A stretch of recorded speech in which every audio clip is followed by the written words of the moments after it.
unmute the microphones. Hello, hi chat. And then let's schwa.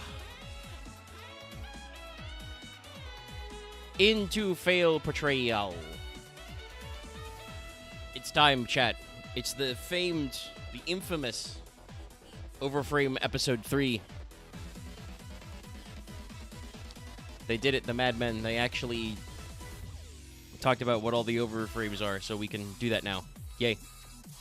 Thumbs up. I apologize if I sound at a low energy level. I am. Don't know when that could possibly be. Definitely haven't been smacking my head through a lot of work lately. But we're here. And it is we, Axe is here. Let me make sure, let me check. No, nobody else is here yet. That's okay, we'll figure it out. I'm here. Loth Good, could Bill. be here I was later, here. maybe. We'll see. It is a little early for him because of, you know... I'm going to be here for curse. 9 hours, so... Alright, it's a little longer than usual. That's okay, we can get into some stuff. Overframe episodes are not usually An hour super and a long, half-ish, because but we're only like... looking at, like, a dozen-ish cards.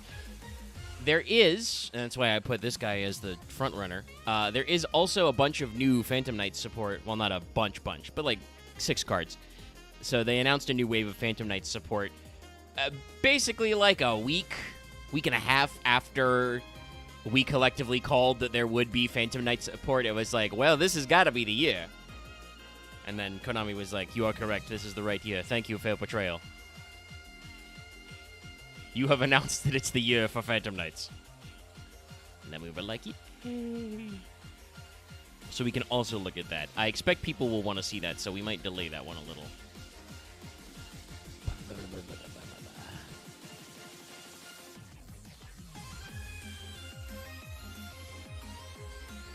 Sorry, cross thought. But if you don't know or don't remember, because it has been a little bit, they did the first 2 in like big waves, and then they've been kind of doling them out. The last set of the Overframe rares in little bits, like one at a time for like a couple of weeks for both limit overcorrection collection heroes and rivals. So some of you may have already known about for a while. Some of these, you know, you may have just been heard about. Literally, one of them was just revealed, like, earlier today, so I don't know if anybody knows in the whatchamacallit, the greater community. But there are a few of these. So like I said, some of them you'll be aware because, quite frankly, it's weird. Some of these last wave of these cards is fucking insane. And then some of the...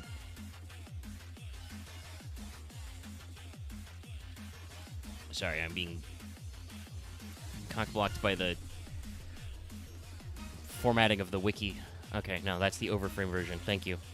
But some of these are going to be like known quantities, and some of these are you're not going to know. Some of these cards are insanely stupid-ass good. Others are just kind of like, yeah, okay.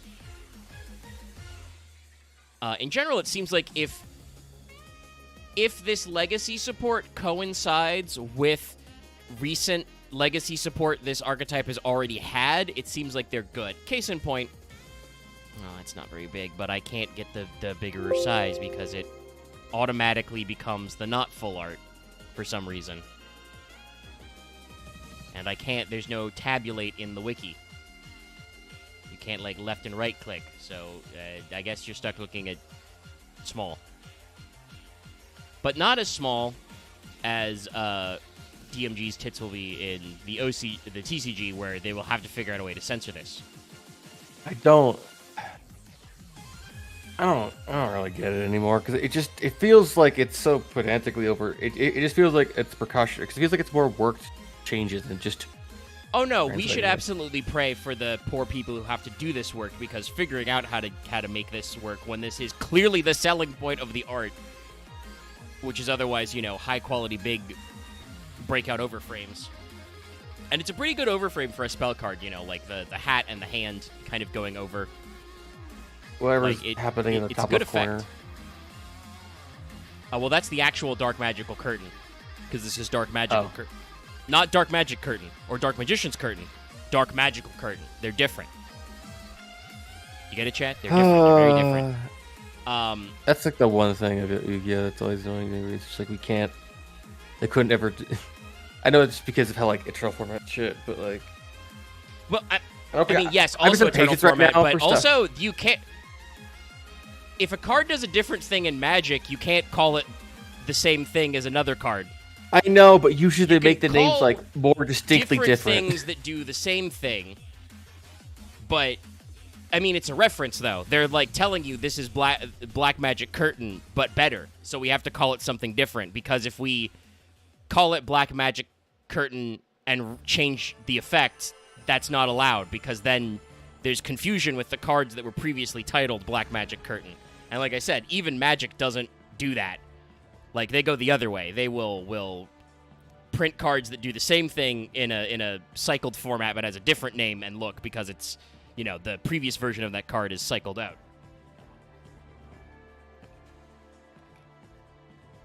And Dark Magician's Curtain is called Dark Magician's Curtain because it's supposed to be archetypal. This is funny because it's, like, not archetypal, but it is because it does mention Dark Magician and Dark Magician Girl in the text.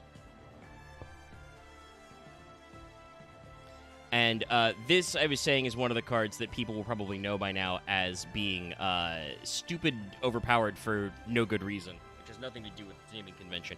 This is a quick play spell that says, each player can special summon one Dark Spellcaster from their hand or their deck, but neither player can activate their effects this turn. If you special summon a monster whose original name is Dark Magician or Dark Magician Girl, you can add a spell trap that mentions Dark Magician from your deck to your hand, except Dark Magical Curtain. You can only activate one Dark Magical Curtain per turn. So obviously it does the thing that Dark Magic Curtain does, but more. And if you don't know, the original Dark Magic Curtain is honestly kind of goofy, because it's like pay half your LP to special summon one Dark Magician from your deck, and then you can't special summon other monsters, which isn't even necessarily what that did in the anime.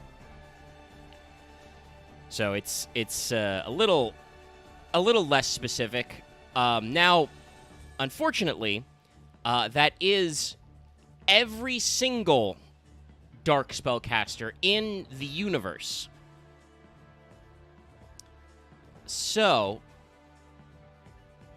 there are a lot of dumb things you can do with that. For starters, like a whole shitload of Altergeists count.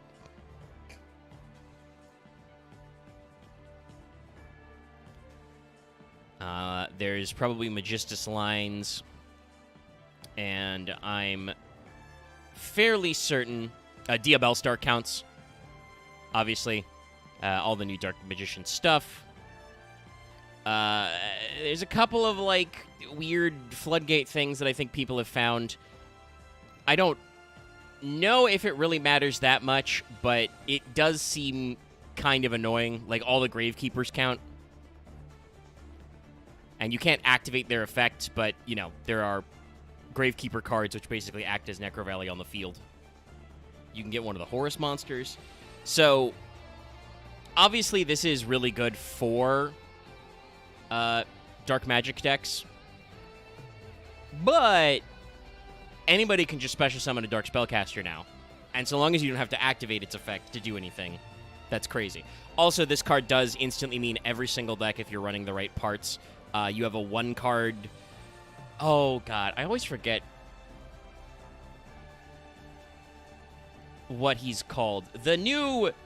I wanted to say Link 1, but that's not technically accurate. But he's basically a Link 1. The fucking Dark Magician Chaos fusion you can make by just tributing a guy. I told you, Chad, I'm tired. I can't think of all the stupid names. I don't remember all the Dark Magician cards because I just don't care about Dark Magician. He's a Chaos guy, but he's the new fusion guy who's not a fusion because he's a contact fusion by tributing one guy, which is dumb. I don't actually like that. I mean, hey, it's what... They should have just given him a Link 1 and sucked it up. Well, it's because they didn't want it to be a Link. Because they didn't want to actually... I know, they didn't want to give Dark Magician a Link monster because then they're gonna cause the Yugi Boomers in the audience to die. because I think it was more of because I think it's because they usually try to like. I know they did a thing where it's like technically, Blue Eyes did not get Exceed monsters, but Dark Magician did, and then Dark Magician gets Synchro monsters, but Blue Eyes did. So I think it's more a weird thing of like they're trying to like keep it slightly separated. Yeah, except they don't. They break that all the time because they fucking love Blue Eyes. Sorry, I shouldn't. I was almost tired enough to say something that I shouldn't on a stream. But there is, first of all, there is Silver Eyes. I was going to make a joke about Konami and the positioning of dragon cocks possibly in their mouth. Except Dark Magician is a girl, so, you know. Anyway. I mean, both can be true. The Blue Eyes is problematic, but they last wave of support gave them a rank 8. In addition to the fact that you already played rank 8s in Blue Eyes anyway, so like because rank 8 was, I feel like they didn't give Blue Eyes Xyz for a long time because that was just Galaxy Eyes, and Galaxy Eyes already existed by the time they started doing the even serious though I Blue tried Eyes to play Legacy it all support. the time, it wasn't that great. No, but like you already had rank 8 light dragons as like a thing, so I thought they tried to keep them separate. And then they just realized that every Yu-Gi-Oh player just played the good rank 8 light dragons in Blue Eyes anyway, as like a 1 or 2 of, so they gave them Indigo Eyes, Silver Dragon. I don't know. There's also like the color guy's really annoying. There's also the one that requires like 2 rank 8. Yeah, there was an early Xyz which was Thunder End Dragon, which is 2 or 3 normal dragons. Excuse me, having a clear throat. Okay. I don't know. I think so. You having a high pollen day? I don't have allergies like that shit. Damn, must be nice. Oh no. But yeah, so like eventually they blurred it, and like if the argument is, oh well, Blue Eyes has a Link 1, we can't give Dark Magician a Link 1. Maybe they do want to keep them separate like that. I think it's also because they don't want to. I don't think they want to. I put it like this: the Link 1 in Blue Eyes kind of works. Because I also feel like they should just keep Red Eyes, all the stuff they get Blue Eyes too. But that's that'd be more about rank 7s. No, I mean that's the thing, right? Where like the. But let's finish the point. How would I finish your thought? I'm trying to figure out the right way. The Link 1, I think, would have to be like the Link 1 would have to be a Karibo, which is a whole other thing too. Because otherwise, there isn't really a low-level monster that is the identity of Dark Magician. It's always like the level 7 thing, or level 7 magician, or the level 5 magician. Well, I mean, that's the thing, right? It's like a normal level thing. So the to make a fusion Link is 1 functionally thing, a Link 1, so you could just do Emperor Charles and say, hey, here's a Link 1 that you have to use a spellcaster as the Link material on the turn you've activated a spell card. But because it's a contact fusion, they feel like they can make it larger, I guess. Like I said, and the same stats and body as an Dark Magician now? Or no? Yeah, I think he's like 25, or he might even be 28, because he's like a Magician of Chaos. This is going to be odd for me, chat, but that guy's in Master Duel now, and like that guy is like, people were like, oh, that guy's not a problem. He is a problem, not because he's meta, because there's so many gajillion ways to stop a 1 card in like competitive decks. But, like, he's just the most insufferable asshole in the universe. It's just like the Blue Eyes Link 1, because the Blue Eyes Link 1 is the guy that's, first of all, like, a level 4 or lower dragon or spellcaster. And then it tributes itself... Actually, no, I think on summon it searches the field spell. And then it tributes itself to add a Blue Eyes, which is, like, great for effect dodging. So it's, like... your entire deck of normal summons gets to that guy, and he completely furthers your combo plays. The Dark Magician is basically similar. Yes, it's technically a 2 card, but if you're playing Dark Magician, you're going to play spellcasters, and you're going to activate spell cards. And with cards like Dark Magical Curtain, it's literally the freest thing in the universe. You can just activate 1 Dark Magical Curtain, summon out any Dark spellcaster, don't give a shit about activating his effect this turn, and then instantly go into your guy, who instantly fetches Gaze of Timaeus, and makes Dragoon for free. Which is, like, turbo annoying, because that's... The way Gaze of Timaeus works is it's got all the dumb, stupid fusion tech. What I'm saying is, Konami, there will be no justice in our society. There will be no equity amongst men until you give me a Claw of Hermos retrain, which, I don't know, lets me send Red Eyes... lets me look through my opponent's deck and send their cards to the graveyard as fusion material. How about that? I don't have enough energy to, like, fuck with you about... That's the stupidest thing in the universe. I don't have enough energy to fuck with you about Red Eyes, because it's like, I just like when you play it. I feel like... It's bad. Well, it's because to me, it's like... Metalmorph stuff's fun, but Red Eyes is... I think they're cool. I just think it's just like Red Eyes has always been... Red Eyes was always literally, in a Toka way, Joey is literally just is the secondary or the tertiary writer. He's like the guy that's like looks really cool, but overall isn't actually that important to the plot. But I mean, I guess that like in Yu-Gi-Oh, Joey is pretty important, and he has a pretty decent win-loss rate. I meant his deck is not important to the plot. Well, that's true because the whole character arc of him is he made it in a cave with a box of scrap. Like he made it in a card literally a dog shit deck builder. Bins.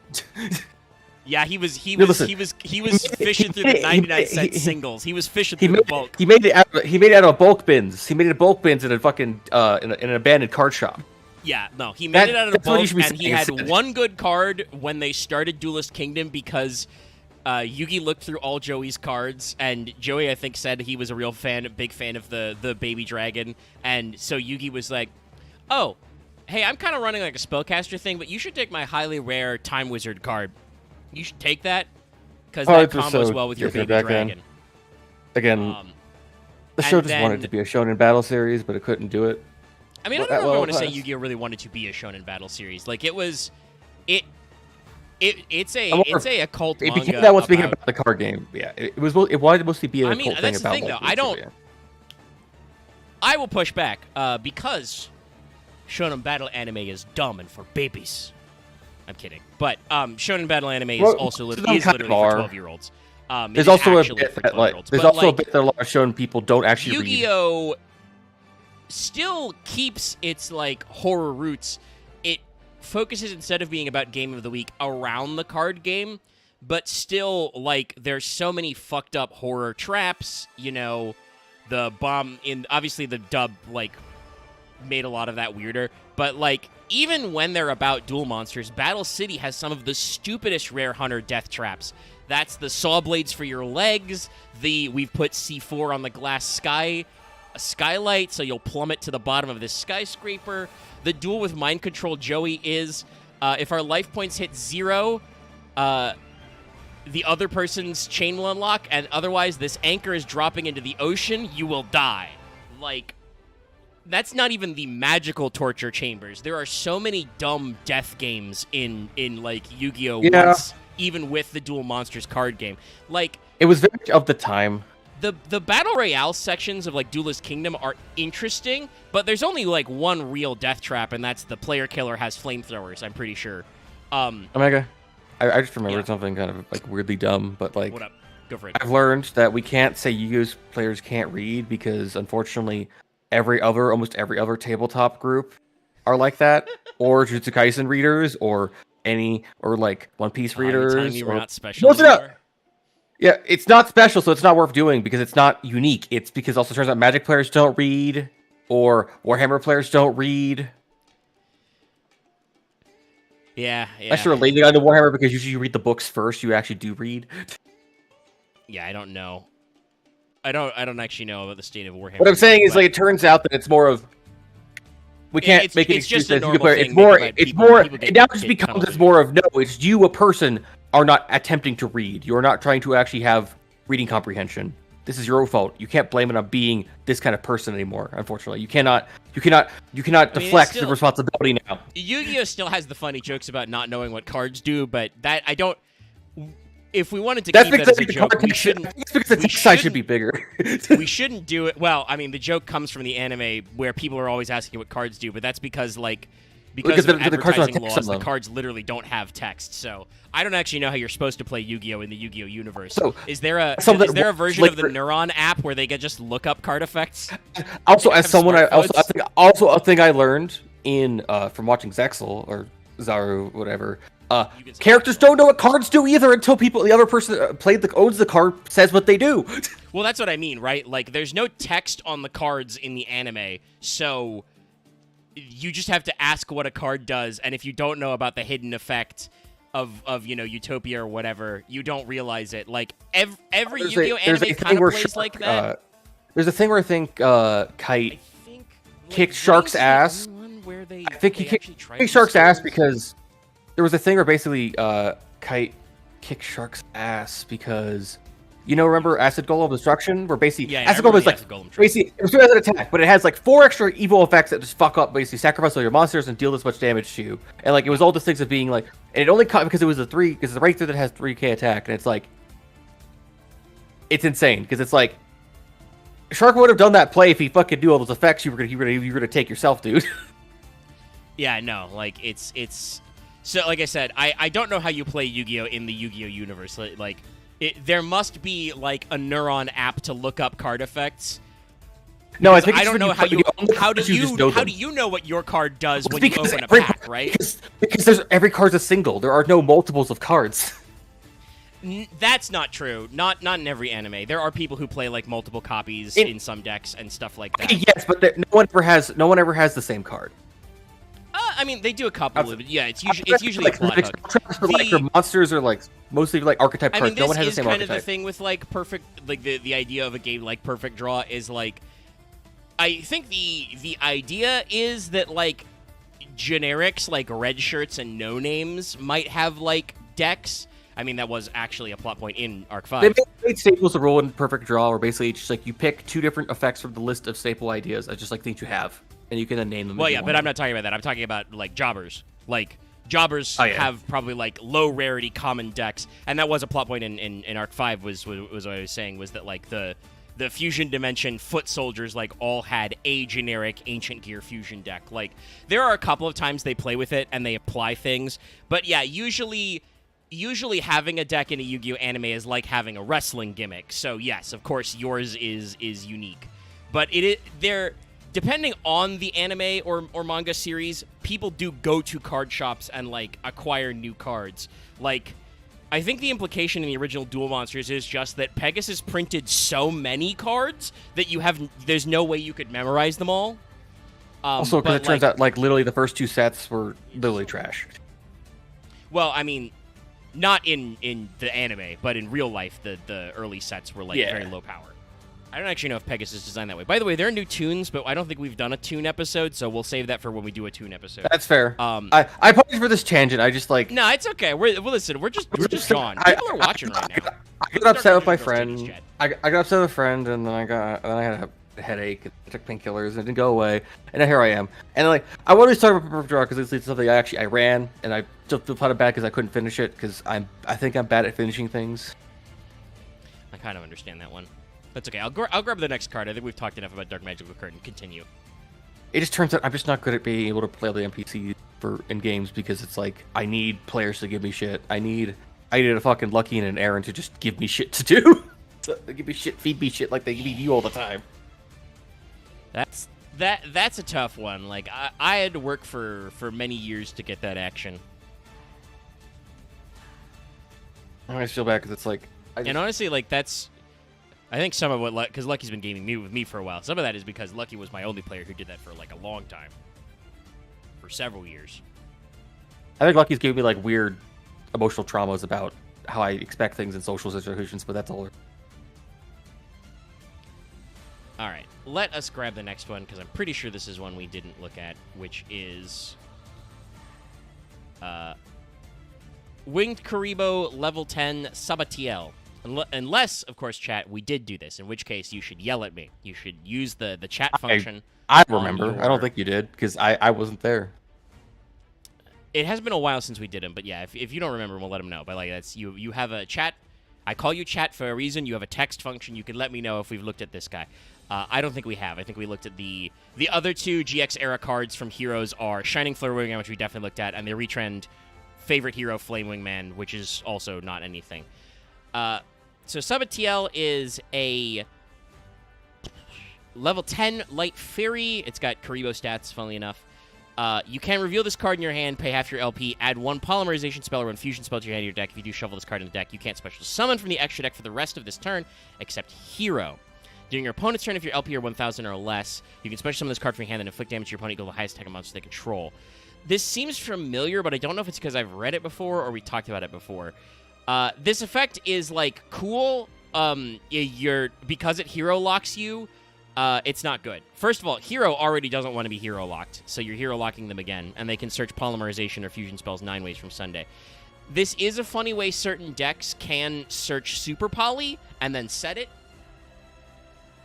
Sometimes I'm like, I wonder, what are cards that just make a deck good? Is it just having it where you have ways that, like, is it having failsafe? Is it having non-targeting? Is it like? I mean, I wonder if the it's problem like, is that it how moves. do they Right? make Like, how the do they meta make a card shifts. good? How do they make a card good without it just being like? I mean, Not worth genuinely, like to make this card good, make it so it doesn't hero lock you. You're paying half your LP, and you have to draw an unsearchable asshole. You already don't need the hero lock. And if you're like, but then that's too broken, every fusion deck could play it, then be like, okay, make it not search any polymerization or any fusion spell. Make it search, one of the hero ones. There are a couple. Obviously, the idea is that this is supposed to mimic some of the stuff they did with Winged Karibo in the GX hero anime, deck. What? but it's still like, hero doesn't deck. need a poly searcher. They In have a hero so deck, many of them. What non-hero cards do you play? I mean, you don't, because there are, like, 10 hero locks is the problem. Hero decks would be better if they didn't have hero locks, because then they could go through, like, generic extenders and support pieces, or they could have backup plans if your opponent cuts you off with, like, interruption when you make a critical play, and then you're like, well, I'm hero locked, so I can't, like, make a cool generic link monster here, or, like, special summon an extra generic guy to, like, try and build myself back up. It's, do I make my hero play or bust kind of a thing. And unfortunately, it really feels like a lot of the hero support they keep printing in the GX era is just, you like super poly, right? You like super poly? You want a super polymerization? We love super polymerization. And I'm like, this is going to look really bad when eventually we do have to ban super poly, right? Like, eventually that card, they will print so many generic polymerization targets that they'll have to get rid of it. I mean, you don't understand. They're going to make Ultra Poly 2. Look, I just said 2 because I was about to say, I'm pretty sure they already printed Ultra Polymerization. No, it's like Ultra Poly 2. So it actually, it's like Super Poly, but now it also can target your opponent. Now it can target, it targets one thing in your opponent's extra deck, their field, and then your field. Oh my god, that would be so... This is the joke I made about retraining Claw of Hermos, of letting me Red Eyes Fuse by looking at sending monsters from my opponent's deck. Which, by the way, I want to say, the deck knowledge like, sounds ludicrous.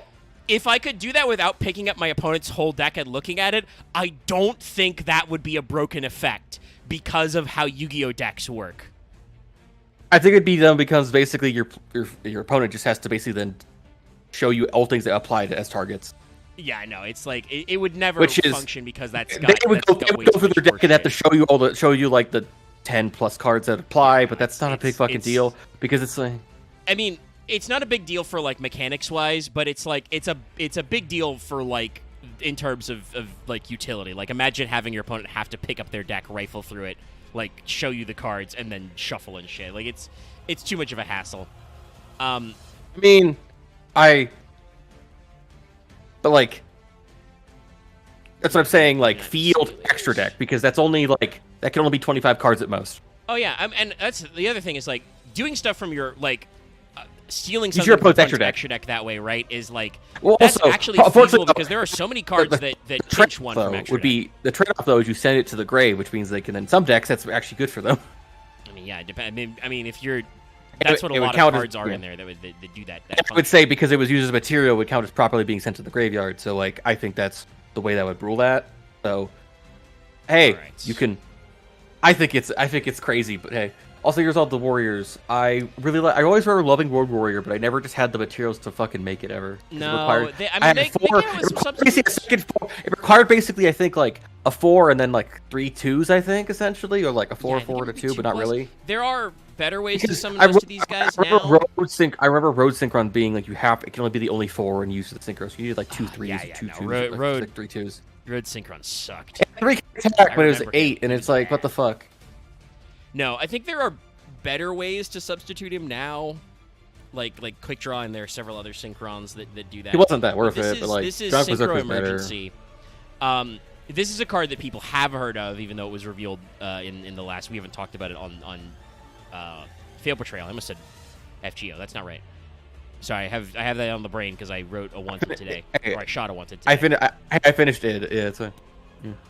I need to look at the. We're still. I need to look at the. I need to look at the mechanics bit you wrote for Dantes for the count for Monte Cristo again, because technically he's not Dantes. He's Monte Cristo. He is the count, but I talked about this in the episode. It's so funny because Count of Monte Cristo, the Cavern King, is closer to what Edmond Dantes as a person was. The servant named Edmond Dantes doesn't think of himself as Edmond Dantes because he's like, no, Edmond Dantes is the guy who completed his revenge, so I'm the Count of Monte Cristo. And it's like, you guys got your name tags switched. I don't know what your problem is.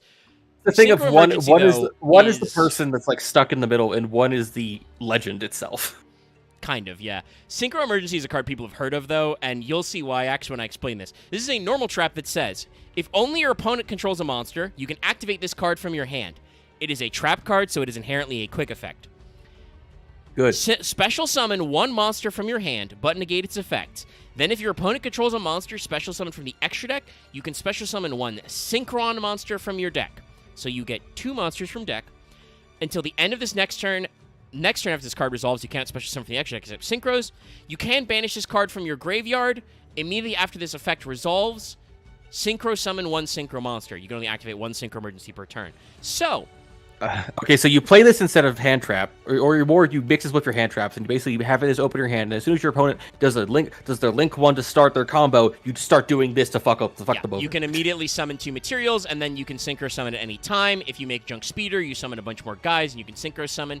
So the funny thing is, it's not good. I'll tell you now. I've already said this, but no, but it sounds so fun. Oh no, the card is fun. Like, I think this does lead to fun lines. The specific combo I'm saying is not good. It's my turn. Yeah, I actually love. I've not lately because I've been playing Marathon, but I've played K9 in Master Duel. I actually really like turn 0 play. It can be very fun. The slight problem with this card, the very slight problem with this card is... I have to call you out about something right now. What up? Do you think I feel like do most people think you're the person that basically plays one game religiously all the time, because you feel like that kind of person now? Because you used to play Master Duel, but now you're playing Marathon religiously. I feel like you just need a one game of your life that you just do all the time, like a fucking job. I do like to kind of immerse myself in games. Like, I don't know, Marathon's just like, I really jive with its gameplay loop. And there are games that I will play for hours on end when I don't have anything better to do. Like, I like to kill time with games, so I'll boot up Balatro or Slay the Spire and stuff, like, when I'm just, like, between games. Spire 2's out. Yeah, I know. I gotta pick it up sometime. That's very exciting. It's got co-op even, but I'll figure that at a later date because I got a lot of stuff going on. If you play Slay the Spire once, you don't really have to worry about other. But Marathon is pretty new, and it's pretty cool, and it's like an ongoing expansion. We're very close to unlocking the Cryo Archive, which I'm sure will send many people to hell. The free ship. They look free ship for cheap money. Use colony ship for cheap. Hey, that's the name of an achievement, by the way. Because Bungie still has a sense of humor. They have an achievement, a codex achievement in-game for, I believe that's find a hidden cache in the Cryo Archive to do that. They have other funny ones that people are very concerned about. They have one achievement for killing 100 UESC, that's PvE enemies in Cryo Archive, which is like, that's crazy. I don't think I've killed 100 enemies, period, in the game yet, and I've been playing for like 40 hours. You need to find the EMP bullets. God, I do. I mean, there are EMP grenades, but anyway, I play Marathon a lot because I like it a lot. I play Marathon should have EMP bullets to help you fight. They should have basically bullets that only really hurt. They should have bullets that only hurt other machines. So I guess would be other players, but mostly hurt NPCs more, I guess. I mean, there are magazine mods. They might have one for that. I haven't seen a lot of the higher tier stuff. They have some very fun weapons. They do. It's Bungie. So I would weirdly like a fucking pacifist rebel modifier where basically you can't hurt other players, but you can hurt NPCs like 3 times much. That would be interesting because you can totally. People like to kill other players because that's how you get rep for one of the factions, Arachne. And but you like have to have all I factions weirdly, unlocked to access Cryo Archive, but you totally don't need to do that. I do a lot of hiding in corners and I waiting. mean that's the whole thing in Arc Raiders with our server. Like if you like start fresh, there's servers that just don't hurt people because if you hurt people, you get into matchmaking with other people that kill people for it. Yeah, no, Marathon doesn't have that problem. We don't know how Marathon's matchmaking works, and people are kind of like, well, I hope Bungie doesn't explain it. There's no real incentive. I mean, there is incentive to cooperate, and sometimes you see people kind of be like friendly or disengage or, whatever. But usually it's like if you see another guy, it's on site. Just because there's no benefit to not doing it other than not getting third-partied. There's a lot I could explain about Marathon. They recently had a patch where they changed where the audio levels go, and then people got third-partied too much, so they've changed it back with the latest patch. What's third party? What I wanted to say, third-partied is you're having a 1v1 with another player or another team, and then a third team comes in and kills you both because you're both weak. When they expanded the radius at which you can hear sounds, you're having a Mexican standoff. Yeah. Or you're having an active shootout, right? Like, you're popping abilities, you're using ammo, you're throwing shit, and then there was a bigger radius where other players on the map could hear that. And like I said, there's a certain instinct in Marathon. If you hear two teams shooting it out, some people will go, that's where I need to go because I can kill those guys and take all their stuff. So they changed it back. I play Master Duel a lot. First of all, because it's been out for like 4 years. I think people forget that. Master Duel's been out a long time. But when... It came out when I was in college. I refuse... Well, not refuse, but I am incredibly unlikely to actually spend real money on Master Duel. So to play a lot of the cool decks I want to play, because playing them in paper would be even more expensive, though maybe not less. I don't know. Maybe it sounds like MBT may have tricked some investor bros... Honestly, Duelists honestly, of the Storm and Duelists of the Deep are actually moving. I really hope all those bros didn't watch the last 10 seconds. I hope they didn't watch the last 30 seconds and actually listen to that advice. Because fucking do it. Make out the product sell so we actually get more cool product that's actually interesting. Yeah, I know. Yu-Gi-Oh! So you can't PSA grade a card in Yu-Gi-Oh! Because some asshole's gonna want to play it. And by asshole, I mean, a real G. But I play Master Duel a lot because I need to grind gems. And unfortunately, no one. Unfortunately, I like the concept of domain format where you actually can commander a card, where basically it means you can actually, how to put this, commander. You can PSA grade the card you play as your commander because you have to put it in your deck. You have it separate in a separate area, which is you can put it in a giant plastic slab that's graded. That could be very funny. Yeah, that's a big flex. So it's like, for domain format, tell you could totally fucking do that, but no one's gonna play domain format outside of Tabletop Sim or something. Because actually, no, fucking Card Market did, but whatever. So no, that's definitely we have seen that guy. Did we look at the guy? I really wish chat would help me out, but they're being silent. I think we lost him a little in that last ramble.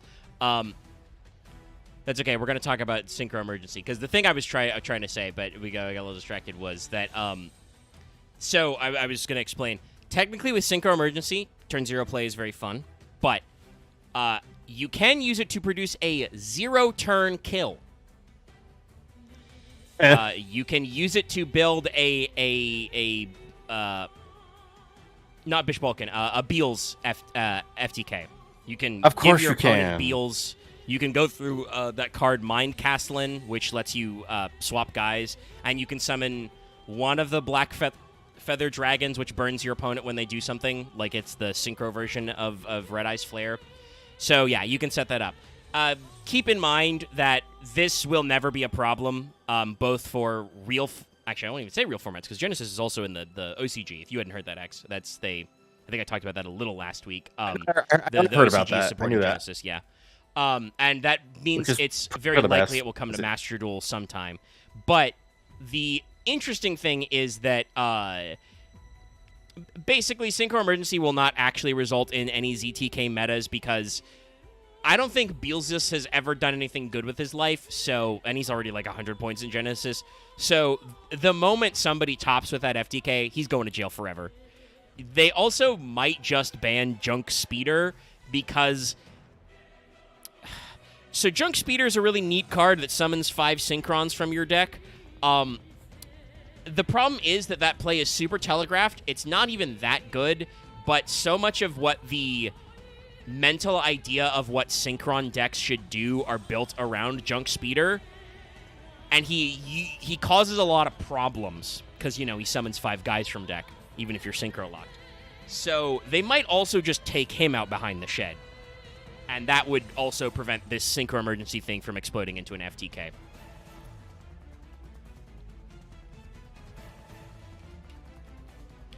But I'm hoping people in chat might remember. Is the I mean, the stream's only an hour and a half long, so I could probably scope through it. But like, did we talk? What's the Zexal card we didn't talk about? Is it Gaga Girl or Utopia? I genuinely don't know because like Gaga Girl's at the end, but I thought that Utopia was later. Because Gaga Magician was the first one they revealed. Because he had the cool art. But I'm like, I feel like I've talked about Gaga Girl because her art's, like, very iconic. I'll show it for chat. Which one of these haven't you seen before, chat? And then chat will be like, this was a fucking month ago. Of course we've seen this. And I'm like, well, it's not my fault. They were doing them, like, 1 a week for a little bit there. And then the set came out now, so it's moot. I've not seen this one, so I don't know. Okay. Nice art, though.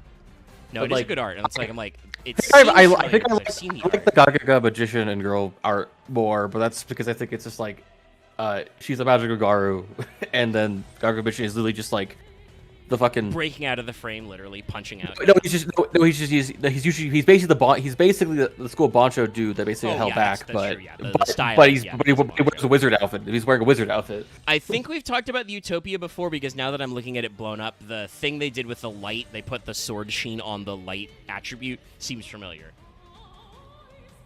So let's talk about what Gaga Girl does. We're pretty sure a localized name is going to be cell phone subtraction. The way that's written in Japanese is because she's Gaga Garu 00 Koru. Because it's a whole automatopoeia pun. It's 00 call, which is her special ability. So, cell phone subtraction is what they called it in the English dub, which is not as cool. I didn't know they didn't. I didn't know like her name was Garu in the original Japanese, or I guess it's only this one. It's the way you say. I mean, it's not Gyaru because there's no Y, but it is Garu with a long A. That's how they say girl. So it's Gaga. Well, this is Gaga Garu 00 Koru. I gotta say it. Okay, because when I think of Garu, I think of Garu. Yeah, it's not spelled Gyaru, which you gotta put a little English on there. But it is almost assuredly a joke because they're pronounced similarly, and that's how we work around here. I know they're probably gonna say Gaga Girl for this one. I get like, but God, because I feel like in English, if it's like Gyaru, that also works more phonetically. Garu. Yeah. I mean, it sounds familiar, but yeah, like I think they're trying to they're doing a pun. So what Gaga Girl does is she's Dark Spellcaster 3. That means you can get her off Dark Magical Curtain, but don't do that because if your opponent special summons a monster from the extra deck, except during the damage step, you can target one face-up monster you control, special summon this card from your hand.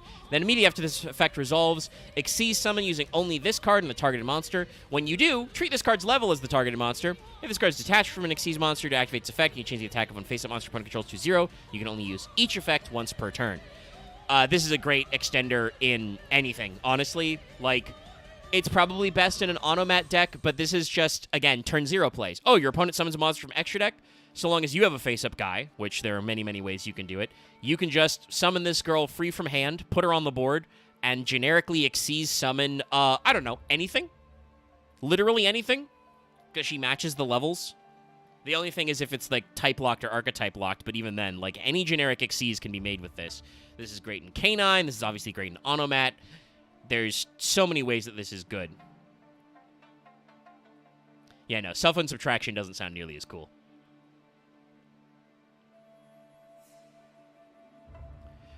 But, yeah. Okay. And now, unfortunately, we've been here for about 45 minutes, and I don't Honestly, they probably should say cellular subtraction on it. Ooh, that would be good, yeah. Cellular subtraction would roll a little better. Because, like, it's also 2, that becomes 2 words instead of 3. Yeah.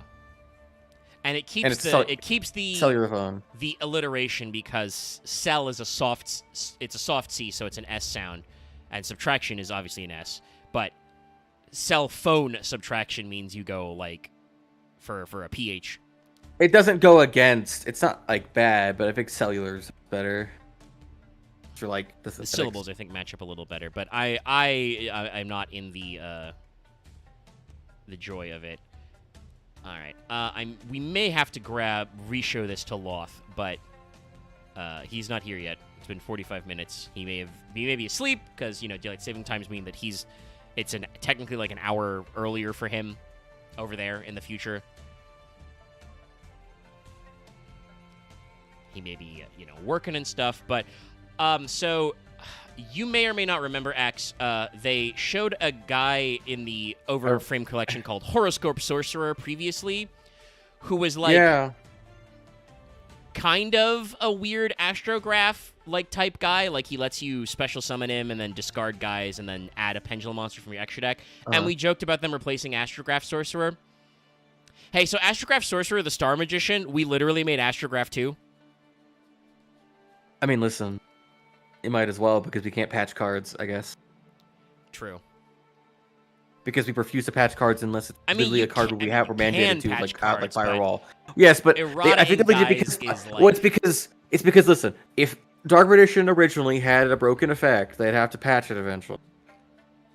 Maybe. I mean, they might. Old school Yu-Gi-Oh was the Wild West, so I truly don't know. But I get what you mean. Well, it's because also they didn't give effects after cards, but you know what I mean. Like, yeah. I think the main thing is that while you can technically patch card effects, you can't patch the anime script once you've written it.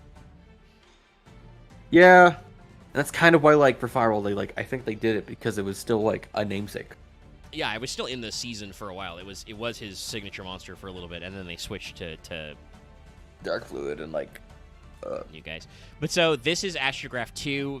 The frame break's okay. I do like the lightning effect, but not much else about this I'm crazy about. But that might just be because it is just literally Astrograph 2.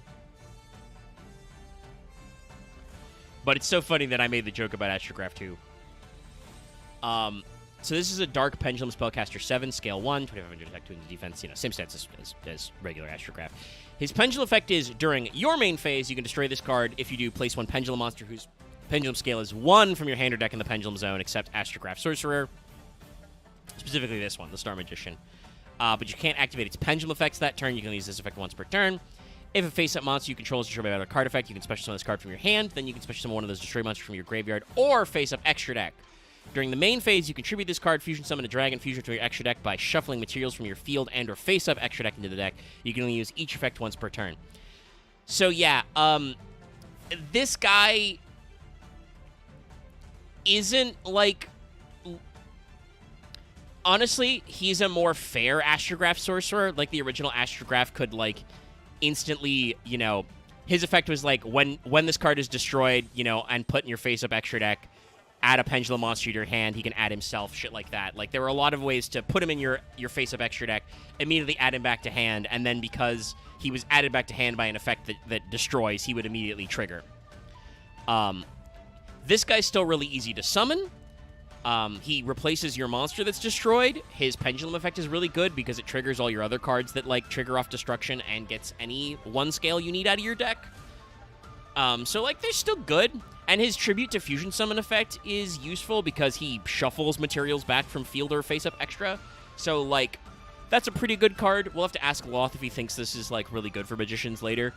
But I think this guy can make some moves.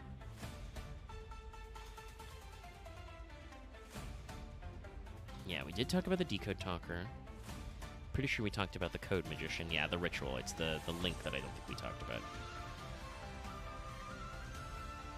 But yeah, they made a second Astrograph, and he's weird.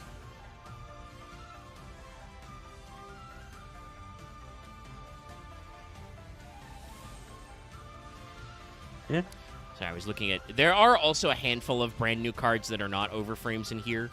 Most of them aren't really related to anything.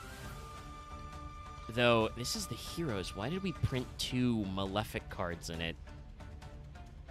That's weird. I guess we're just putting anything in there. But the next card and the final card out of Heroes is... I believe this is the one we did not talk about yet. It's a new Cyber Witch Lady. She is specifically Cyber's Contract Witch. Oh yeah, it's the ritual card. Well, she's the link that summons the ritual. They already did. Code Magician is the ritual guy. My bad. Cyber's Contract Witch, though, like she does have a ritual monster effect, and that's what her original does too. But I wanted to clarify because there is also a ritual monster in this set, who is Cyber's. Cyber's Contract Witch is a Doc Cyber's Link 2. She's got the arrows you can see there.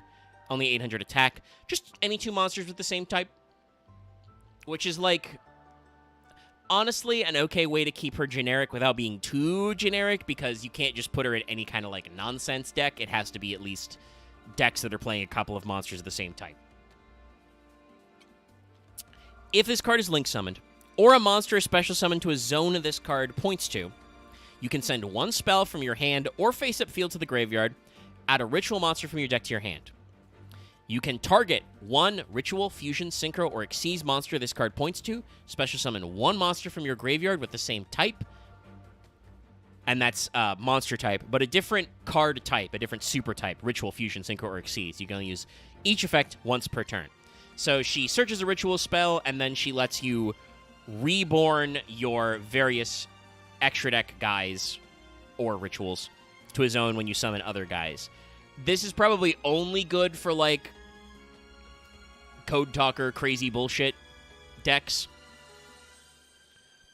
But it's still pretty neat. And I do like that tech. That's a card that's, like, really interesting, but also people are going to use to do crimes. Wrong, do crime. But let us move to Derivals. This is the cards that are going to be newer. And our first example... Oh yeah, these are going to be bigger because these are only the samples. This isn't fully out yet. But our first guy is going to be a card that was just revealed today, so I'm pretty reasonable chat doesn't know too much about it, probably. This is the third one for the Blue Eyes, because you know Kaiba's Derival. This is Flute of Guiding Dragon. And I'm pretty sure this is just a manga panel. But it's a pretty cool manga panel. Yeah, it is. It's a pretty cool manga panel. Yeah. I kind of like what they're doing with it, like the way the closer blue eye, like the perspective in this shot is really good, and a lot of that's going to be on Kaz and the manga drawing, but it's still a good scene to pick from. So I like how it looks, even if it is assuredly more. Actually, no, it is fairly generic. Like, you probably would use this in Blue Eyes, but it's technically open-ended like the original Flute of Summoning. So this says, if a spellcaster is on the field, special summon a level 5 or higher dragon from your deck. If your opponent has 2 or more monsters, you can special summon 1 monster from your deck with the same name as the summoned monster, but you cannot special summon for the rest of this turn except dragons or spellcasters. During your main phase 2 of this card's in your graveyard, you can banish it, draw 1. You can only use each effect once per turn. So this is probably best in Blue Eyes, because they are a deck that hybridizes spellcasters and dragons. But there are probably other decks you could play this in. And I think that's neat. It's probably only really good for Blue Eyes. I don't remember. Were there spellcasters in Galaxy? I think there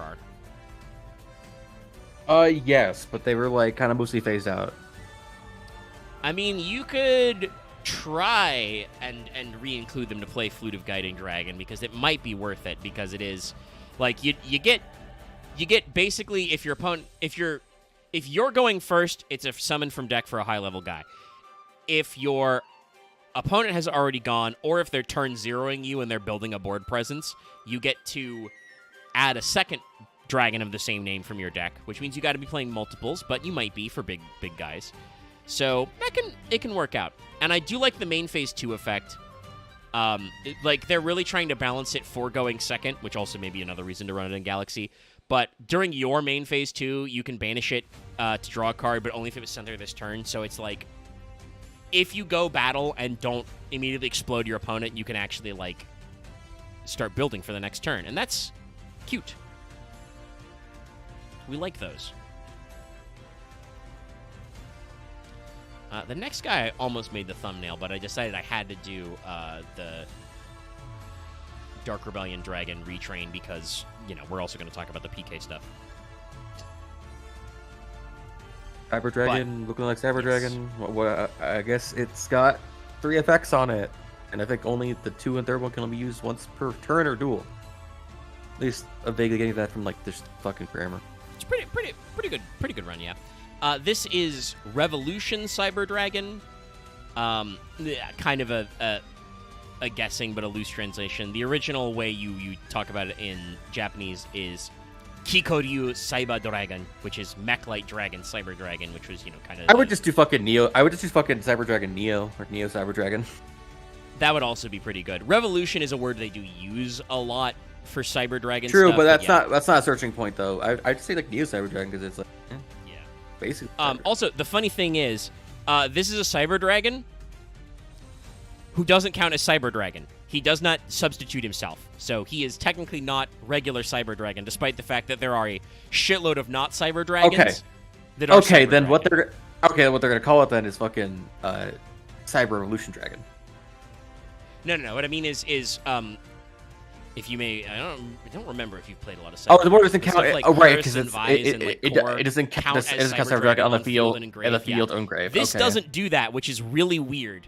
It's well, funny. technically, it still says Cyber Dragon Revolution, so technically it's Cyber Dragon and then Revolution. It is a Cyber Dragon monster, yes. So no, I'm saying that like how it's worded specifically is like, is it Cyber Dragon Revolution or is it Revolution Cyber Dragon? It is Revolution Cyber Dragon. It's and in Japanese it's because of how that is framed. Technically, anything that searches Cyber Dragon would be able to search this because it directly says Cyber Dragon. Well, yeah. So I mean, any Cyber Dragon monster this can be searched by, but the main thing is that most Cyber Dragons count as Cyber Dragon on the field and in the graveyard, where you can use them as fusion material. This guy doesn't, so you still have to play some regular Cyber Dragons, which is very funny. He's a level 5 light machine, 2100, 1600 attack. If you control no monsters, you can special summon this card from your hand. Cyber Dragon, so yeah, Cyber Dragon's doing stuff. Same stats, you can only use each effect once per turn. If this card is special summoned, target one face-up monster your opponent controls, they get its effect until this turn. During your main phase, you can fusion summon one machine fusion monster from your extra deck using this card you control and monsters from your face-up hand or field. So, actually not even face-up field, it's just hand or field. So yeah, this is arguably just Cyber Dragon 2. It is just Neo Cyber Dragon. It has a similar-ish, but not exactly the same special summon condition, so you can use it if you're not going second. It can negate an opponent's face-up monster if you are going second, which can be nice. Like, it's a free special summon that immediately calls for a response from your opponent. And then also, during your main phase, you can just fusion summon a machine guy. It's just an extra fusion. This is pretty alright. The main thing, though, is you're going to have some cards on your field or in your hand that count as Cyber Dragon if you want to use the fusion material monsters that literally require Cyber Dragon. Let me actually check the retrain they did of Cyber End. Okay, so the retrain of Cyber End Dragon, the Decisive Strike Dragon, that just requires 3 fusion monsters, 2100 or more attacks. So technically, you can make the new guy with the new guy, which is good. Good game design. Nice. So yeah, and they retrained Future Fusion in this. So let's see. Yeah, we did already do Red Archfiend's Chain and Quetzalcoatl, so this is another guy who would have been a good cover card. Is our next one from the Red Archfiend zone is Red Nova Dragon, Burning Soul. Sorry, I said that wrong. Red Nova Dragon, Burning Soul! This guy's pretty rad. Yeah? It's pretty good. It does look like he is, like, exploding out of the card, yeah. Yeah. He's on fire. So, Red Nova Dragon Burning Soul is, it's a retrain of our boy Red Nova Dragon. He does slightly different things. He's a level 12 Dark Dragon Synchro. He is indeed 2 tuners, 1 non-tuner, exactly. So you got to figure out that math. But anyway, you can make that work. And trust me, Red Dragon is already really good at turning 2 tuners and a guy into a 12. Specifically, I think it's 2 level 2 tuners and an 8 into a 12. Must either be synchro summoned or special summoned from your extra deck by banishing 2 tuners and 1 Red Dragon Archfiend from your graveyard. So also, you don't... If you make regular Red Nova Dragon or the other 12s you can make in Red Dragon Archfiend, you can also just banish those guys and summon this guy, which is very funny. If this card is special summoned, you may add one card from your graveyard to your hand. If you do, this card gains 2,000 attack. Just add any card from your graveyard. You can only use this effect of Red Nova Dragon Burning Soul once per duel, and only during a duel you synchro summoned Red Dragon Archfiend. Cannot be destroyed by card effects. And I said before, he's 3,500, 3k stats. So, this is probably pretty good. Like, I don't know exactly what RDA is doing these days, because they are also getting a lot of extra waves of support.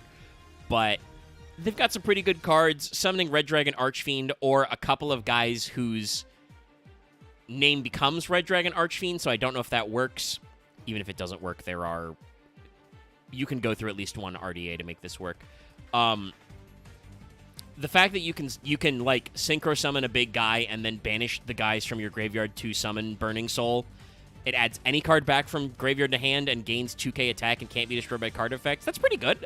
A 55k guy who is indestructible. It's pretty alright. He's not like immune to targeting and shit, but like I don't think this is your primary play.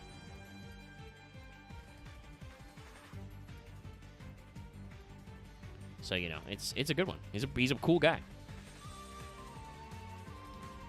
On the next one, you might actually have something to talk about as well with the input, because, as we discussed previously, you've tried to play Galaxy Eyes before. And the last card they revealed is Galaxy Eyes Photon Change Dragon. Change Dragon. Oh. I mean, that's what fucking did, yeah. Change. Give me Photon Change. It was a whole thing. Yeah. Yeah. All right, read it. This frame break art is all right. I like the wing effect.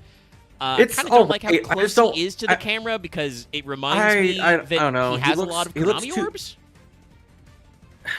I don't mind the orbs in this case, but like he looks too much like a dude instead of like a dragon in this case, because Galaxy Eyes Dragon normally looks like a dragon. Yeah, he's very dragon. I'm thinking it's more of it's Photon Change Dragon, which I think actually means it's more of it's a literal like combination between Kite and his dragon. I think it is literally him I think it's literally like a Digimon DNA Digivolve kind of shit right here, where it's a combination between human and monster. He does have Kite's headpiece on his head, which I think Galaxy Eyes has a crest there normally, but they do, but it's not the way like this is framed. It looks much more like that. But like, there's some effects to like about it. Well, read me what it's got. All right. So obviously, it's a Light Dragon 8 with 3k, because it's the same as Galaxy Eyes Photon Dragon. You can special summon this card from your hand by attributing 2 face-up monsters on either field with 2,000 or more attack, including a monster you control. That's still change. So you still distribute one monster you control, but one of them can be an opponent's monster. It still needs 2,000 attack, right? Yeah. With 2,000 or more attack. So they have to be face-up, and one of them still has to be on your field, but one of them can be an opponent's monster, so that's pretty good. You can only special summon Photon Change Dragon once per turn this way. During the main phase, Quick effect is pretty good. Sorry, during the main phase, Quick Effect, you can banish this card you control. Special summon a Galaxy Eyes Photon Dragon from your deck or your graveyard, then you can banish one monster your opponent controls that was special summoned from the extra deck until the end phase. You can use this effect of Change Dragon once per turn. So it's just would you a freer body. Would you be skeptical? Would you be skeptical of me if I said that's very on brand for Galaxy Eyes as a deck? No, that makes perfect sense, because that's like, I think people forget. There's a lot of cards in Galaxy Eyes that get rid of themselves to basically get other cards from deck. Yeah, and then because half your game plan is legitimately just you summon shit from deck and then you start extra decking. Yeah. And also, this is pretty, like, it is forever, but, like, it's a quick effect. So, like, your opponent tries to target this guy, and you just go, nah. Also, Galaxy Eyes' original effect was that they both banish each other, which basically meant it was a card meant to fuck up Xyz monster. Because it basically wastes material.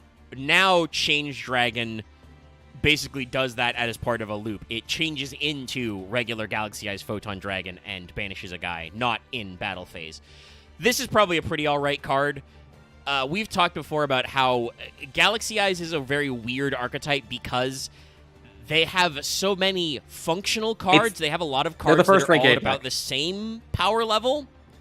They have rank So, 4s too now, and so on. They basically well, they yeah, can I mean, rank it's 4 because rank 8 deck because they need 4s to actually play. they needed monsters they could summon that could have 2,000 attacks, so you could tribute them for Photon Dragon. They were also like one of the bigger Xyz decks at the time, which means they also had a No, bunch they've of been rank, pretty good like up and level on. 3. The main There's thing is level just like 3s that were current. great. They also were trying to do a fusion deck because they were actively trying to basically be basically the new era of Blue Eyes, but it just didn't work.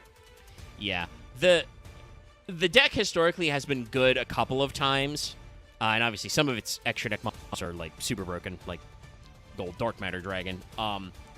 But the thing with the deck now, like in current years, this decade, this half decade even, I'll say the past 5 years. I was going to say this calendar decade, but we can also still say the past 5 to 6 years, is that they have a large amount of functional cards. They have a lot of cards that are about at the same power level that mean you can reasonably get to your OTK whenever you like. Afterglow Dragon's one of those cards that's just like, if you get Afterglow Dragon into the rotation, you can win. A lot of their extra deck guys are just like, if you climb into this guy, you can probably win. Cypher Saber Dragon, like, steal your opponent's monsters and shit, lots of different annoying stuff. But it means that, like, there's no, like, best version of Galaxy Eyes because there are a lot of different cards you can pick that just do stuff. Which is like, that's all right. That's good even. But it does mean that it's hard to judge, like, what the power level of the deck is like. I'm reasonably certain Change Dragon will make it into those setups, but I don't know how good it is. Anyway, you saw this guy in the thumbnail. I think I said last stream or maybe a couple streams ago, I was like, I'm not sure if, like, what the slots left for the Overframes was. But yeah, they did do it. So we have all of the 4 Heavenly Dragons now, including Dark Rebellion Xyz Dragon of the 4 Heavenly Dragons. Shita no Ryu Dark Rebellion Xyz Dragon. So, Dark Rebellion guy is a Dark Dragon rank 4, 2500 attack, 2000 defense. 2 level 4 Dark monsters. Thank you for making it not completely generic. Good job, Konami. This card is always treated as a Phantom Knights card. So good, he's in his own archetype, that's great. If this card is special summoned, target an equal number of cards on each field, destroy them. This is just on special summon, by the way, not when Xyz summoned.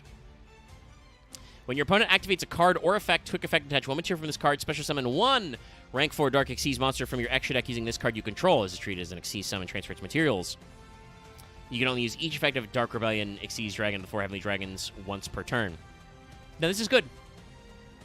This is a much better going first card than the original Dark Rebellion, and it's in archetype. He's always treated as a Phantom Knights. So there's probably a lot of stuff you can do with this.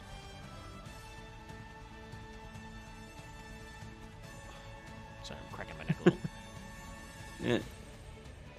But yeah, it's a funny little guy. I'm trying to remember. I think there were some people who were, like, worried about summoning any rank 4 Dark Xyz. Right, it's, there's some Evil Swarm guys that are really annoying on summon. Was it Ophion or Bahamut? One of those guys is, like, irritating to cheat out, basically. But I will remind you that you only get to do that cheat out as a quick effect when your opponent activates a card or effect. So, like, you can do that to cheat out some Evil Swarm stuff, but that does mean your opponent has to be letting you play into it. And obviously some people will go, but Omega, I have to activate cards in effect. And it's like, yes, but you get to pick what order you activate cards in effect in. So, like, if you think your opponent's gonna duck into an Evil Swarm, you can, like, be aware that's gonna happen. And, get him. Like, this guy doesn't do anything if you played, like, Raigeki or Darkhole. Because the guy that gets Xyz summoned will just get his ass blown up. But this is a pretty cool card. Like, it goes to the other 4s. You can use it, obviously, to go into the regular Dark Rebellion. You can set that up. You can go into Raiders Night. All sorts of funny stuff. He's a pretty cool guy.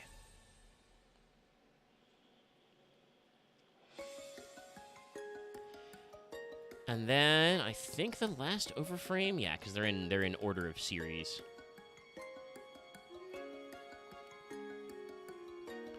But it's time for triple barrel launch, because we've been going ham on the Dragonlink support on the rockets and the borals.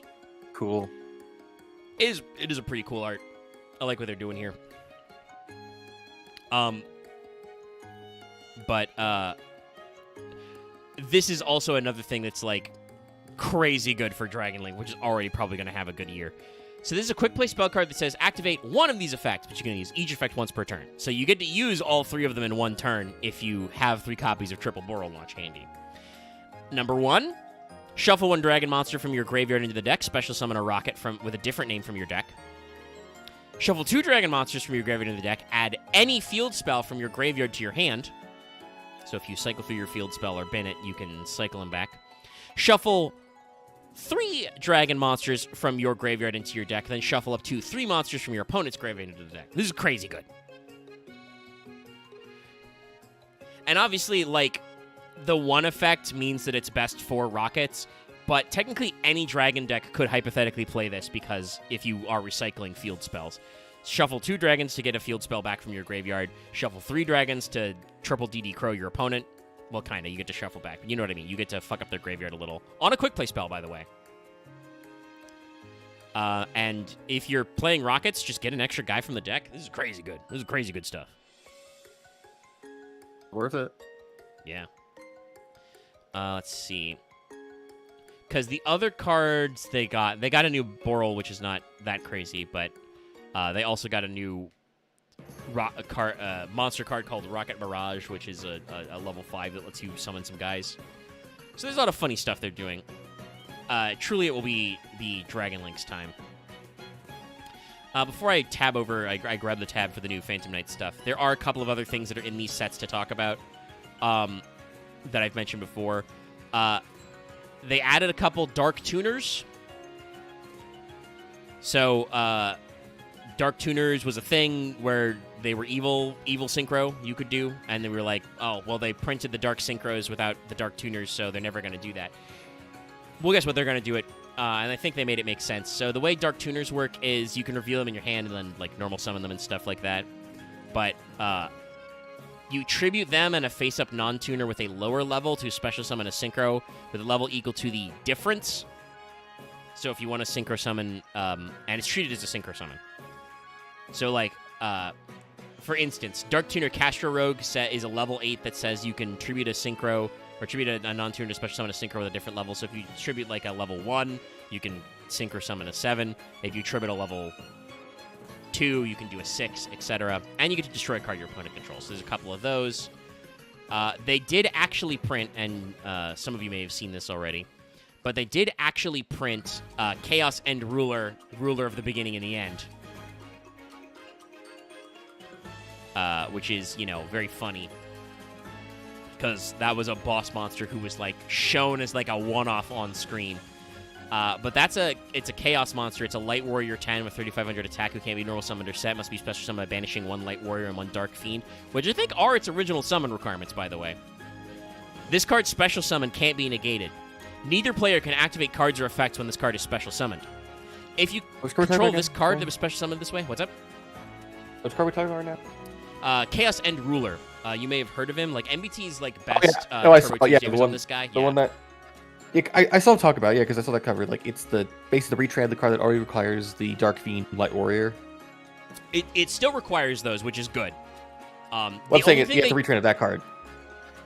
No, but it is also just like, that card. even, yeah. Like, they did not retrain him. This is an anime card they actually printed. The only thing they did was the anime effect was that it would banish cards from your opponent's field and hand as possible. Oh no, it's more of technically there was a card already existed before that, and they made a new one that does a slightly different effect. No. Chaos End Ruler has never existed. He was only in the anime. Weird, because I saw. What was the thing he made for like 5 years ago? The Turbo Tuesday was he did that with sometimes he did that with anime cards. Like the idea was like trying to build weird boss monsters. You can play anime only cards in EDO. Oh, okay. By GeoPro. So it was built around this guy because his, like I said, his original anime effect was going to be it's sent from hand. So, you know, he would have been crazy broken, but I took that part out. So it's just send your opponent's, you know, field and graveyard for 500. That's probably okay. He still requires a light warrior and a dark fiend, but like that's really easy to do if you were playing a chaos deck. So like, it's a funny little guy. Is Buster Blader mixed of like what dragon? Or is it more dark? Is it because it's like what are the materials of this card supposed to be? Actually, because if it's meant to be, it's basically just like because it's basically like just it's 3 heads actually because it has the body in the center. Well, true. He has a guy, so it's 2 dragon. It's like a 2-headed Sed with Buster Blader riding in the middle. That was a dragon, right? Yeah, Sed's a dragon. Because like, all right, so who would be the dark? But... Who would be the dark fiend?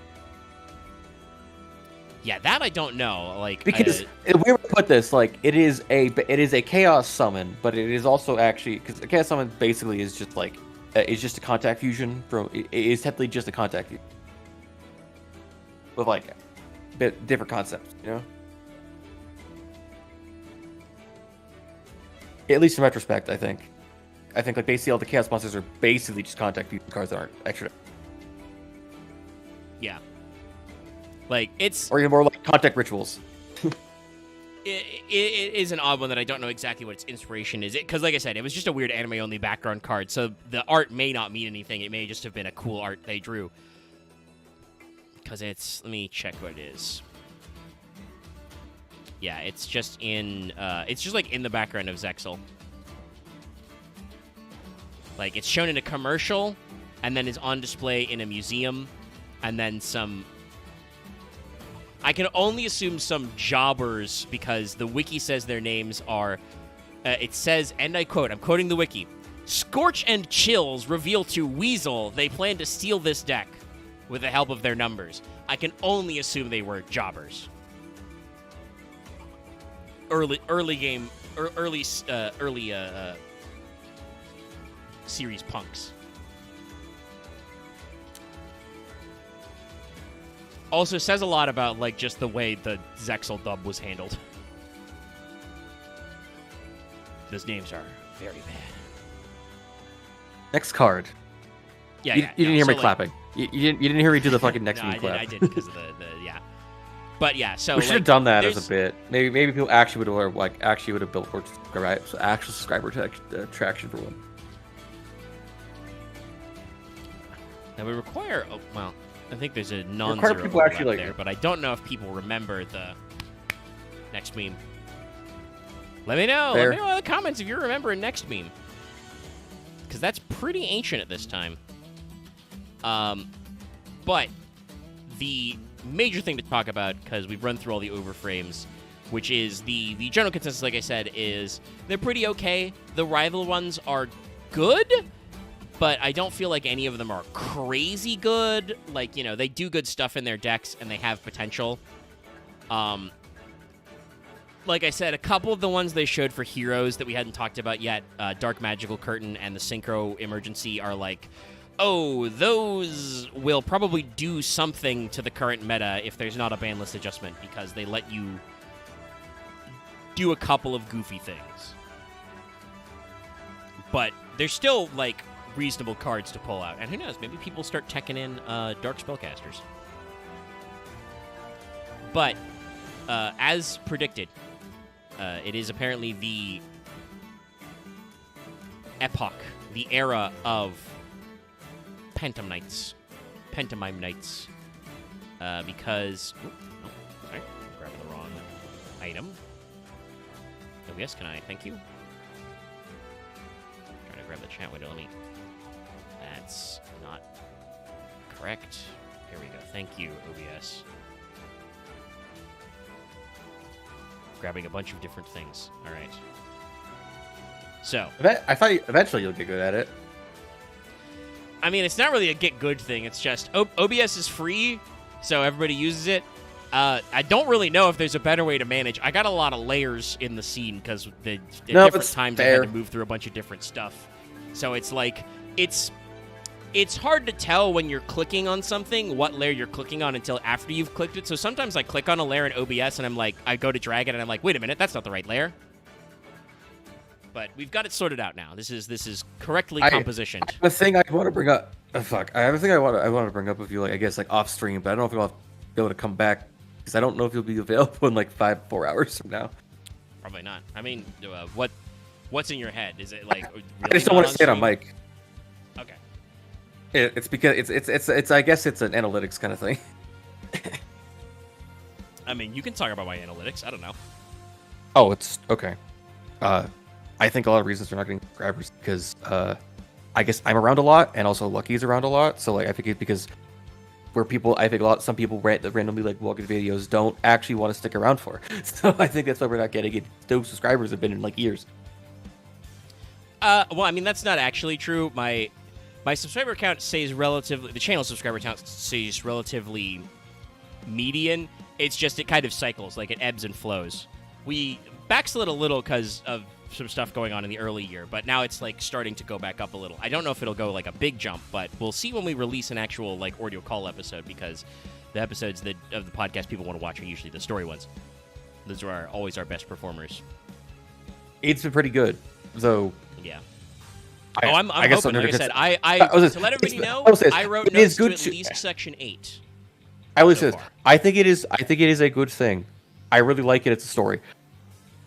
But because of it, I want to be harsh to it because of how much I feel like it demands of you as a reader.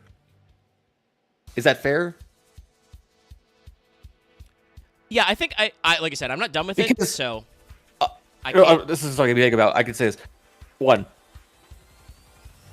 I don't think the game is earned to make the master their own character by not letting them be their own character up until this point. I mean, you have been your own character a little bit, but this is... I actually got in a discussion in half character about, like, the different writers... This is less about, like, the game, quote-unquote, not letting the player be a character. It's a game protagonist problem. But... No, that's what I'm saying. I don't think it's that. I think the issue with Fate mostly is that Type Moon uses a stable of writers, and they all have their own way. There are certain Type Moon writers who will write the protagonist's personality as kind of like whatever they need for the gag, and then there are other ones, which I think includes the writer for id, who have a more crystallized version of what the protagonist is supposed to be like. Because like I will say this, what this journey is supposed to be shaping. It is the perfect experience if you basically were a Japanese high schooler when FGO started and now you are a guy in college or have a job and you kind of vaguely want to have those old days again. That's part of the tone of id for like 2/3 of it. I mean, obviously that might hit a little less if you're not literally from Japan, but I think everybody can kind of get it. Like even I didn't literally go to a high school, but like it's just for me though is like it's very different for me because my past is very tied. My past is very tied to me having constant failures in my life, so like I don't see it like that. I don't want to go back. I don't want to go back. And that's going to be like a life experience thing. I think nostalgia for simpler, younger days is a little more common, but not universal. But definitely got some. I mean, no matter what, like, I think that just saying like returning to Tokyo returning to Tokyo pre-incineration of humanity, pre-bleached Earth, no matter what, would be nostalgic for the protagonist of FGO because I guess to say Earth this, keeps big deal is the game. I think the thing that's important. I'm not sure this is a spoiler. Basically, it being a dream world or it being actually not a dream world is actually a very big part of the plot. And annoyingly, you knowing ahead of time actually makes the experience better. I think actually knowing what the world you're in is actually because it makes the world more thematically interesting. As a singularity, but I'm sure they'll unpack it a little. There's a lot of stuff. It's not, but it is. It's complicated. I mean, it's detected as a singularity, so it's a singularity. But you can form them in a lot of different ways. Because I wrote the one, and I would like to remind everybody that in case y'all forgot, Prison Tower was a trap by Gadia. That wasn't random. That was a thing. That's why it's a main story interlude. It's because we said Solomon's name after London. Did they do that, or to say he did it just so you sucked didn't in. die from it? Because I always thought he was actively trying to save you because he fought all your fights for you in the prison tower. Oh, no. I mean, well, remember, Dantes was the final boss. Like, the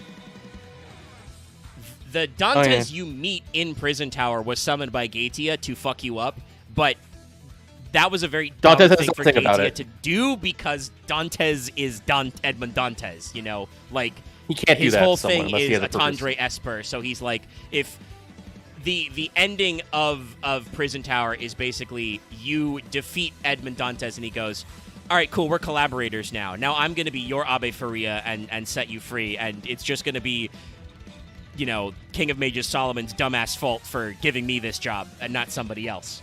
We'll say we are dealing with Edmond Dantes 2 and Prison Tower 2. I've picked up on and so far. But like I will say Chad, this. You'll enjoy those, those episodes we get. And one of my favorite lines, I guess, in the whole story, besides my very identity is betrayal. You'll get that later.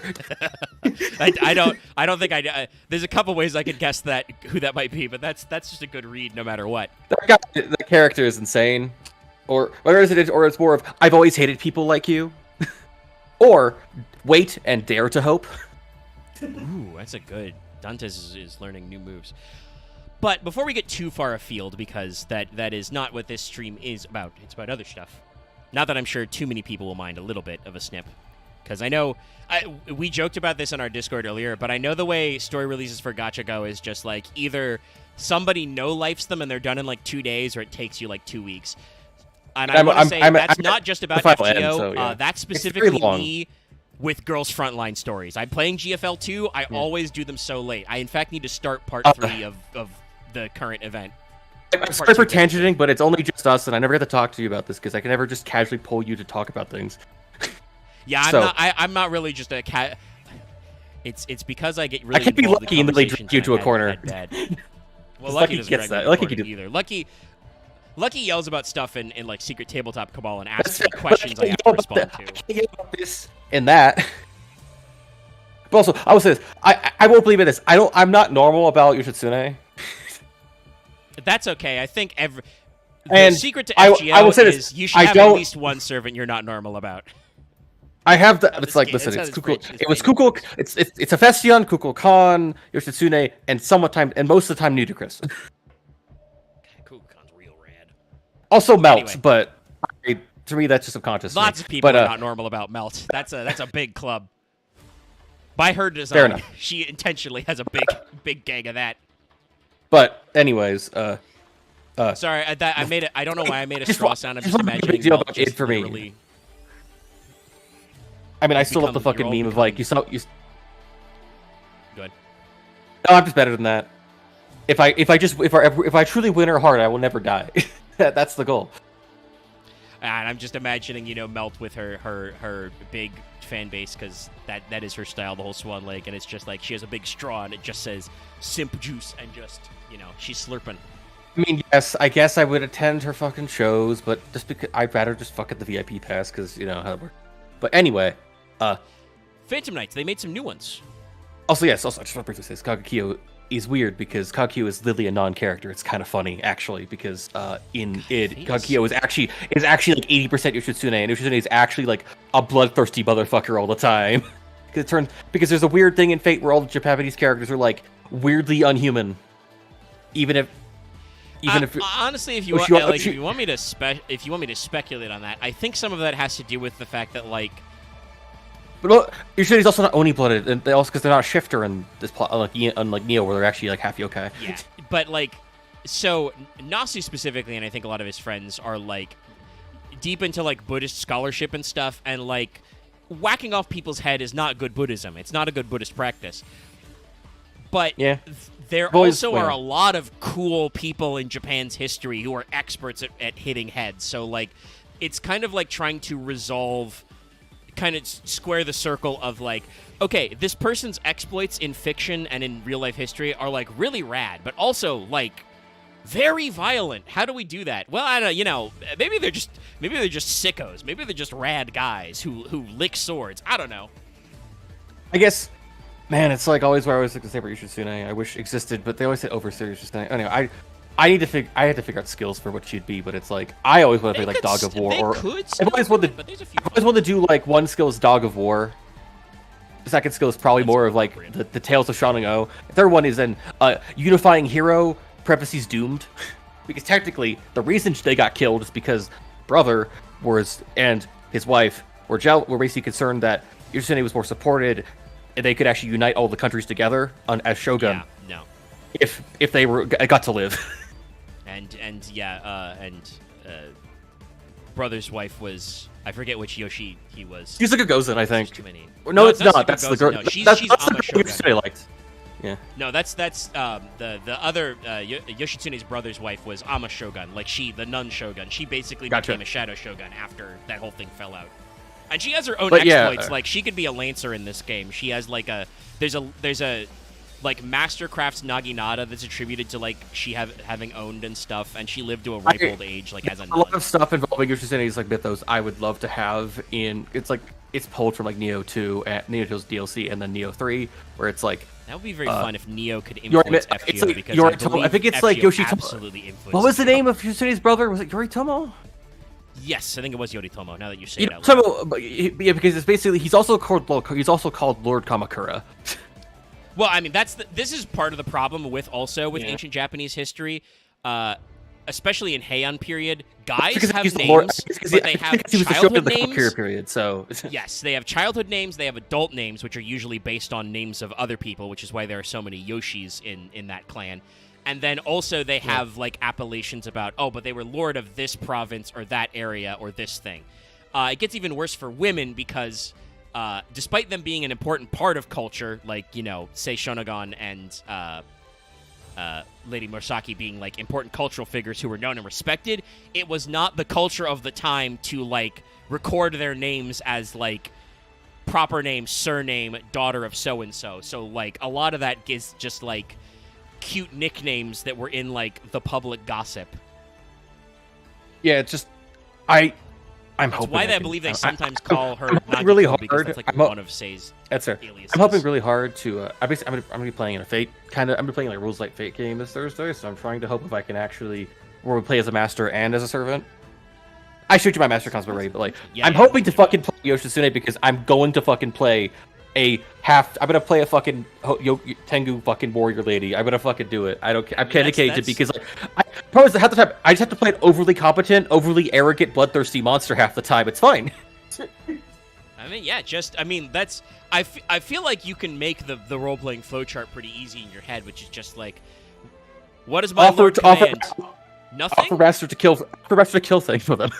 Yeah, basically it's like, okay, did my master give me any specific orders? No. Is it time to kill things?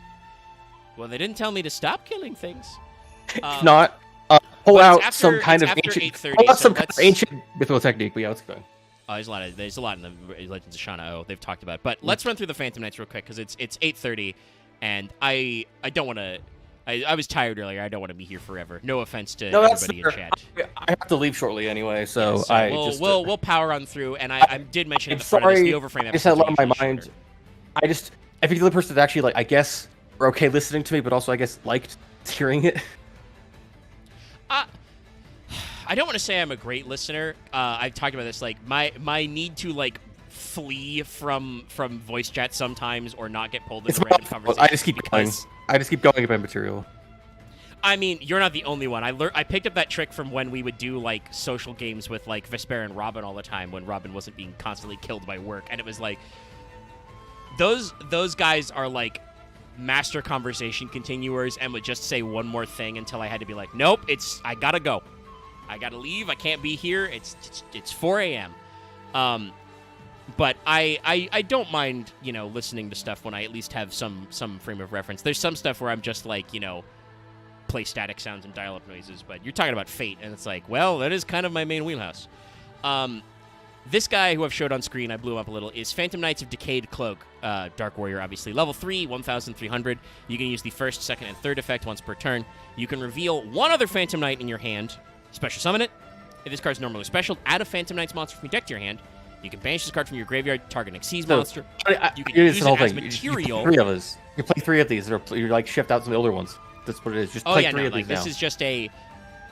So, slight spoilers like, for the support we're going to talk about, but these are all pretty good. Like, they're not like unique, but they're all pretty good starters and extenders. It kind of modernizes the flow of the deck with just giving you good cards to play. Because the third effect though is pretty cool. Banish this card from your graveyard, target an Xyz monster you control this turn. You can use it as a material for an Xyz summon, using its rank as if it were a level. That's pretty fun. That's a pretty fun one. That's pretty funny. We like that. But yeah, no, Decayed Cloak is just a great starter. You're playing 3 of it. I'm pretty sure you're playing 3 of the next guy. Yeah, Doomed Solaret, which I believe is a type of leg armor. Dark Warrior, level 4, 400, 1400. Special summon this card's first effect once per turn. You can use the second and third effect once per turn. If you control no monsters, you can special summon this card from your hand. If this card is normal or special, set a Phantom Knight spell trap from your deck.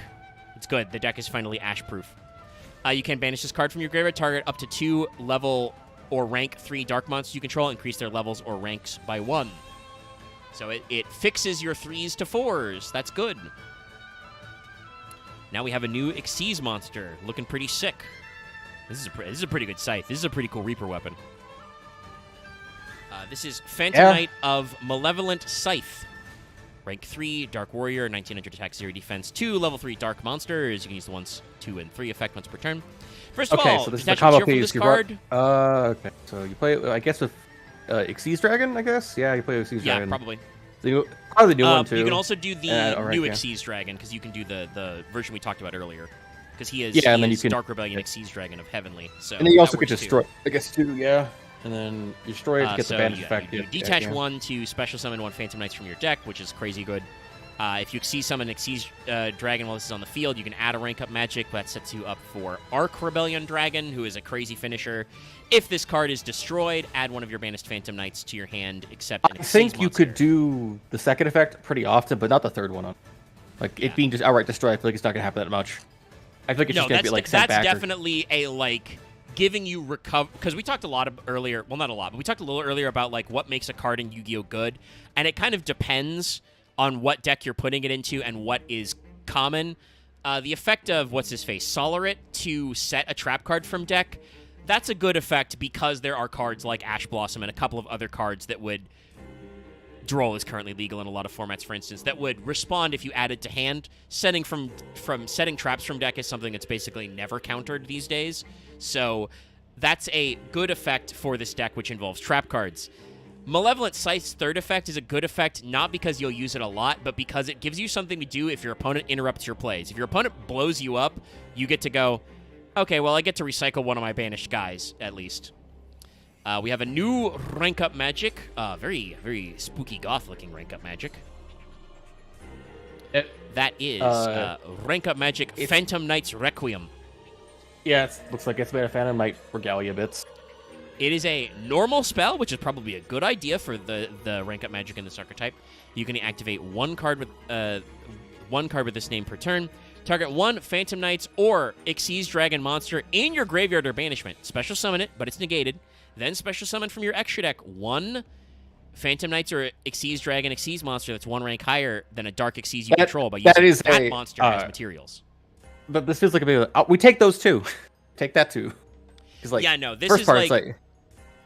It's a little material, odd, and then, like, but it lets you recycle your guys, and then it's like, but then you can summon... It prevents like infinite recursion essentially from resource, because certain cards you can summon to then immediately just recycle materials. So in this case, it's more of you're literally doing as a rank up summon, but it's from grave. But which is still pretty damn good. A great way because, like I said, summon those guys. All right, bye. I only got like a couple trap cards left. I'll mention them for chat, and then I'll probably be out of your chat since nobody else showed up in the gap. And I know we kind of been all over the place, but, you know, that's what it is when there's just 2 of us and we're just chilling. It's the 3rd Overframe episode. They're shorter but sweeter. The rank-up magic, though, is really good. Like, like X said, I think it stops you from infinitely recurring, but it gives you something to do, and thank God it's not a quick play spell, so you can't do, like, a lot of bullshit. And our last brand-new card is their new trap card, Umbral Veil, or Umbrage Veil. Only use the first and second effect once per turn. If you have a Phantom Knights monster in your field or in your graveyard, you can activate it at the turn it was set. Great condition. Special summon this is a normal monster, level 3, in defense position, not a trap. Change position of 1 attack monster to defense position. Banish the card of your graveyard immediately Xyz summon. The graveyard effect is the really good one, but, you know, you can get it into your graveyard easier by activating it so you have a monster, and its effect to set itself is pretty good. And there's a new alt art for Fogblade, which is pretty cool.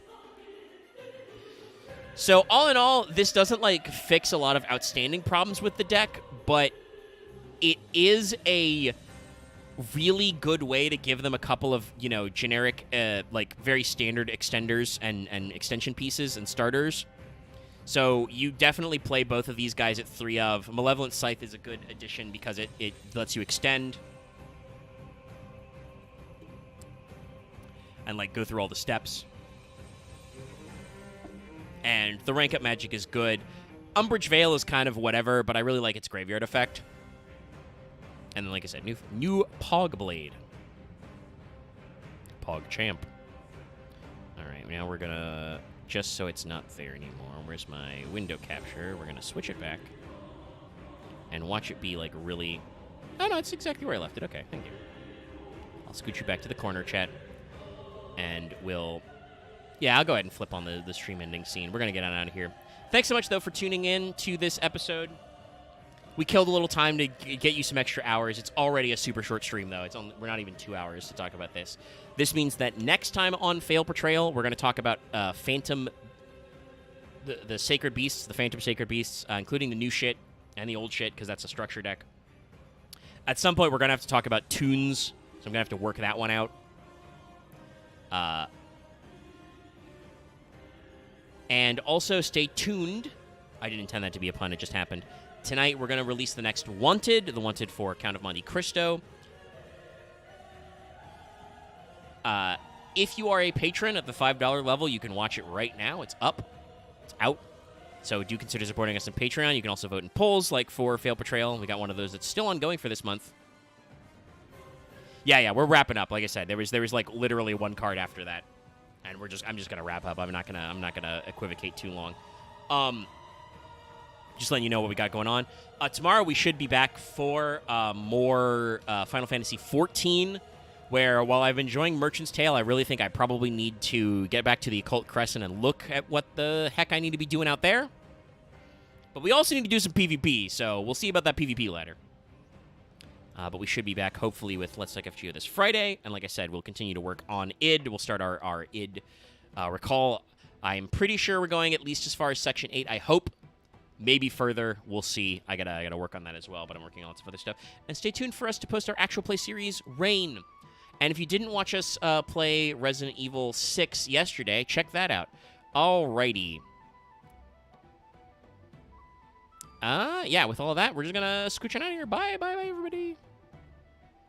Bippity boppity bye-bye.